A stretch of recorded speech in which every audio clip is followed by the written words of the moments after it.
All right. Hello. This is Josh Turnham. I am the owner and managing partner of our firm, Hickey and Turnham, here in Milwaukee, Wisconsin.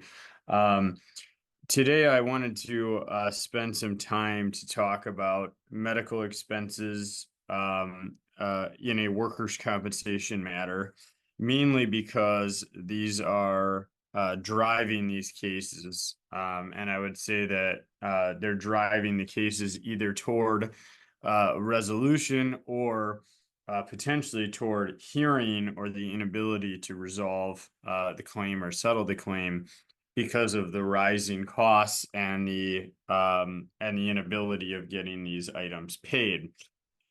So a lot of people ask me, especially toward the end of the claim, well, what are we going to do about this? Because, my claim is worth X amount of dollars and something that I'm hoping to recover and get paid. But in addition to that, I have all of these large outstanding medical expenses. And what do I do about that? So, most of the time, and I can tell you that this is now, I wouldn't even say this has changed or evolved because it's been going on now for at least the last 15 years.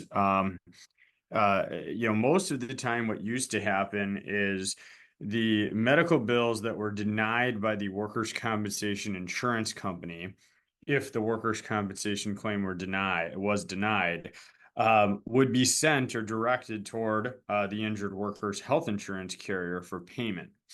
Um, what is happening now is that because the medical providers can be paid at a higher rate if it is deemed that the condition is work-related or there's a win on appeal, they are either not billing the health insurance carrier or they're billing the health insurance carrier and then more or less balance billing and or asking for the balance after the health insurance makes payment, which is a whole nother issue that maybe we'll talk about on another day. But at this stage, what I'm referring to are these outstanding amounts that are again driving these cases one way or the other, either toward resolution or toward hearing.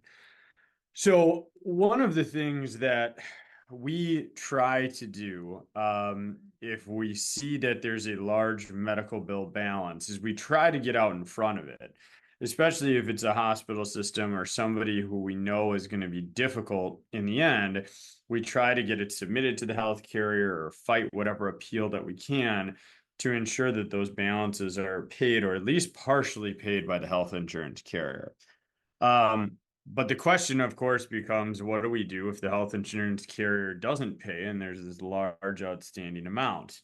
Um, and what I can tell you, or what is happening now, is that almost all of these medical bills are being negotiated on the back end. So what's happening is we're kind of turning into these glorified bill negotiators, where we're trying to get these balances lower, ideally before we get the matter resolved, and therefore either netting, more money for our clients because the bills are going to cost less than what they appear to cost, at least in terms of what we're showing, or we're simply getting the correct amount in resolution to get those bills paid. So um, the main thing that we're really dealing with and what we're seeing on these cases is how can we get these bills lowered? How can we get the amounts lowered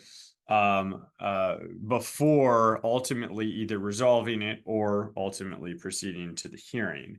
And again, what I can tell you is that anything from a $5,000 balance to maybe a $300,000 balance in bills are being negotiated now on the front end. So in terms of the logistics on this, if we go to a hearing on the case, we typically do not reveal any sort of negotiated amount because at that point we say, look, if it's determined that the condition is work-related, then any of the outstanding medical bills would simply be paid, or we ask them to be paid. So that part's easy.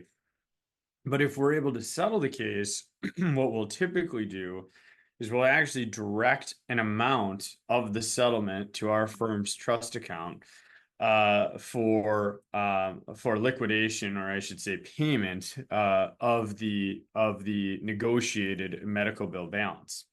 So on our end of things, what we do is we negotiate an overall resolution, and then we ask the carrier to direct an amount to our trust account, and we then either pay the negotiated amounts or in some cases actually negotiate the amounts after the fact, and then pay those amounts from trust. So it's a whole nother world, and I don't want to say it's by any means new, but it's something that, like I said, 10, 15 years ago, we really weren't dealing with. Now, we're almost always doing things this way because the medical bill balance is or can be quite significant. So, again, just to kind of recap on this, what we're doing in resolution is we are not only negotiating or resolving the claim as far as the lost wages or the permanency or loss of earning capacity due to the injured worker, but we're also negotiating the medical expense portion with the medical providers directly to ideally make the whole thing work. So the thing that, the main takeaway here is, number one, you're negotiating in 5 to 6 different ways. Not only are you negotiating the underlying claim, but you're negotiating potentially with 4 to 5 different medical providers. But two, it shows the added complexity to trying to resolve these claims because again, we're not just looking at, oh, this is the number, what's the best number we can get toward that. We're looking at, well, yeah, there's that number, but then there's also thousands and thousands of dollars of outstanding medical expenses. So the best way to resolve those, to get those balances negotiated, if possible, have the funds allocated to trust and then ultimately paid to the provider so the injured worker does not have these outstanding medical expenses that they're going to have to deal with now or in the future. So it's a again, the rising meds are really driving these cases now. And it's very important that these balances are negotiated in order for you to get the best deal for the injured worker or the client, but also ensure that there's nothing outstanding and they don't have any risk on the go forward. So really appreciate you listening. If you have any questions about how this works and how the negotiations work on the back end, by all means, reach out to us. Thanks again.